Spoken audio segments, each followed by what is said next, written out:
Sempre he estat cultivant per Grècia i havia après que és tan important viatjar. I jo escoltava bé, sí,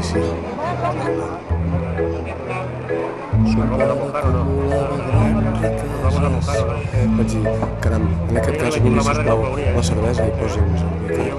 I va semblar genial. Va fer un repte, va mirar i va dir: vull viure com viuen els altres, vull fer les coses que fa la gent qui viuen els altres, ficar-me al llit amb gent normal com tu. I assumint aquell paper vaig dir: bé, veurem què s'hi pot fer.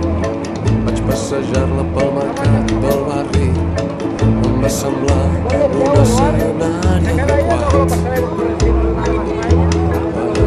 Veure això, pot veure o no? Vaig dir, ara fes veure que no tens ni un duro. I va riure i va dir: quina gràcia, que boig estàs, ets molt divertit. Doncs, francament, no em sembla que ningú estigui dient aquí. Ja t'ho has pensat bé, això?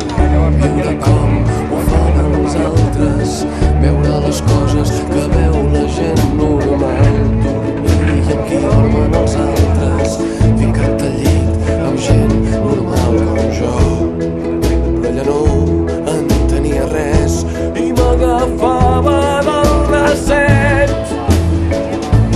Comparteix pis amb estranys, busca una feina formal, puja al metro pels matins, ves al cine alguna nit, però igualment mai entendràs el que és anar comptant els anys, esperant la solució que s'emporti tanta por. No, tu mai viuràs com viuen els altres, ni patiràs com pateix la gent normal, mai entendràs el fracàs dels altres, mai comprendràs com els somnis se'ns van quedant en riure i beure i anar tirant, i si es pot, follar de tant en tant.